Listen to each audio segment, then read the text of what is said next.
Hi! Have you ever felt overwhelmed about card bases, scoring, layering, all those things?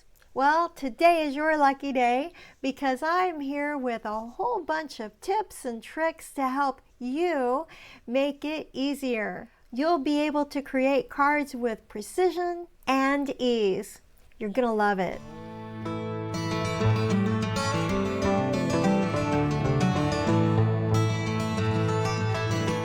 I'm Julia with Julia Sue's Stamping, and I'm really glad that you're here to hang out with me for a few minutes today. Thank you. So whether you're a newbie or a seasoned pro, you are the reason I do what I do. So again, thank you for joining me today. If you're looking for a creative cheerleader, I would love to be that for you. So stick around and let's make some magic happen. Now, before we dive into our project, be sure you hit the like button and subscribe to the channel if you haven't already. When you do that, that's the best way to keep up with all of my tips, tricks, and fun projects. And don't forget to follow me on other social media, and that way you'll never miss a creative moment. Let's get started. Now let's talk about the basics of cutting and scoring. Making card bases is so simple, so I'm going to show you a really efficient way to do it. And because you're here, I'm going to share my very favorite tip.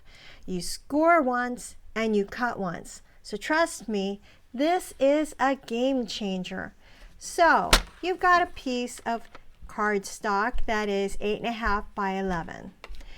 And what you'd like to do is to make 2 card bases, or maybe you only need to use one today, but you know you'll use the other one later. So let's score once and cut once. So if we're going to do it in this way, we'll go ahead and we'll score it at the 4 1/4 mark. So we move to the paper trimmer so that our cardstock is at 4 1/4, and then making sure we are using the scoring blade, we'll go ahead and score. I like to go several times up and down. Now I'm going to lift the guide, turn the paper a 1/4 turn, and now at the 5 1/2 mark, 5 1/2 inch mark, I should say, I'm going to go ahead and cut the cardstock. And just like that, I have 2 card bases. So you go ahead, when you fold your cardstock, the bump goes on the inside. So you fold it in, and now you can see there are 2 card bases here. All right, so say we want to cut it the other way. I have another sheet of the cardstock here. I'm going to put it into the paper trimmer. So it is at 5 1/2 inches. Taking the scoring blade, I'm going to score it a couple of times. Taking it out of the paper trimmer and rotating it to 4 1/4. And this time I'm going to cut it. And again, now there are 2 card bases. Folding so the bump is on the inside.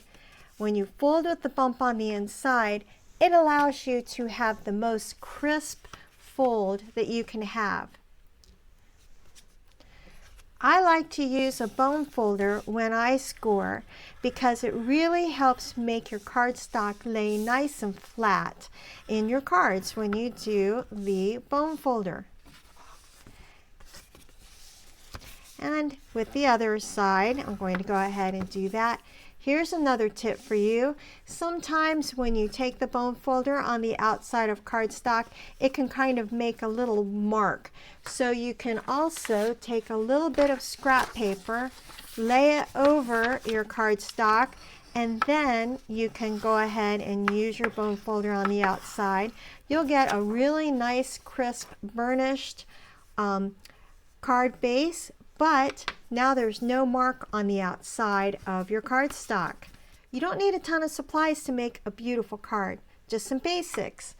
And for me, I think the basics are a paper trimmer, a bone folder, some cardstock, some ink, and you can add in some designer series paper or pattern paper if you want to make things a little fancier, and you're all set to go.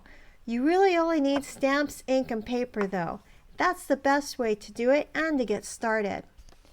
Having fun colors of cardstock is fantastic. I think though that one of the most important things is to make sure you have your neutrals. So for me, that would be Stampin' Up's basic white, some basic black. We also have Very Vanilla, which I don't tend to use quite as much, and basic beige. These colors pretty much go with anything, and they are so essential to paper making. They're so essential to paper crafting. So think about having some neutrals on hand, and then you can add them in with any designer series paper or other cardstock colors that you may have. Here's a perfect example of using 1/4 inches for layering. This card is pretty much a stamps, ink, paper card. I do have a few embellishments on it. It would look great even without them though. The layering makes a big difference. I inked up an acrylic block, put the ink down there, and then did a stamp set with the sentiment, 1/4 inches all the way for the layering. And this card is going to make anybody smile when they get it in the mail from you. I have a PDF on my blog with all sorts of different cutting dimensions if you're interested in quarters, layering in quarters, and I also have for eighths. So say this card here has lots of layers as well. These are all in eighths. So every single one of these layers is an 1/8 inch smaller. I've got lots of different colors with just cardstock, and then I did use a designer series on the front to be basically the focal point, and then of course a nice sentiment. So nothing but 1/8 inch differences here. So that's in the PDF, 1/4 inch or 1/8 inch. So you can easily have an idea, a reference on cutting, and you won't have to worry about measuring as much. You can just look up the different sizes and then you'll know what sizes to cut. This one is just with the 1/8 inch again. So a basic black card base, and then 1/8 inches all the way in with a crushed curry, another basic black, and then the art panel with, it was basic white that I colored with some blending brushes. So inside the card, I usually do the same type of thing, 1/8 inch or a 1/4 inch. I did a variation of the 1/8 inch and the 1/4 inch on these two cards. So the first layer in is an early espresso. The base is a pecan pie, and then an early espresso that is a 1/4 inch smaller, and then the basic white is an 1/8 inch smaller than the early espresso. On this one, there are more layers, which makes it really fun. We've got a pumpkin pie in the back, and then a white with a poppy parade, and basic white again. Again, it is 1/4 inch, and then from there, I took it in 1/8 inches. So really fun way to think about layering on a card, mixing and matching 1/4 inches, 1/8 inches. When you do the layering on your cards, it creates a polished, kind of professional look. And so, like I said, if you want to follow along with the exact measurements I use, I do have a free downloadable cutting guide waiting for you on the blog. Just click the link in the description and you can grab it. It's going to make your crafting journey so much easier. Something else that makes crafting so much easier are the basic white note cards and envelopes that Stampin' Up! Sells. So you get 20 of the note cards in a package with coordinating envelopes. It's just perfect if you're beginning, or maybe you've been a crafter for a long time and you just want to make some really quick and simple cards.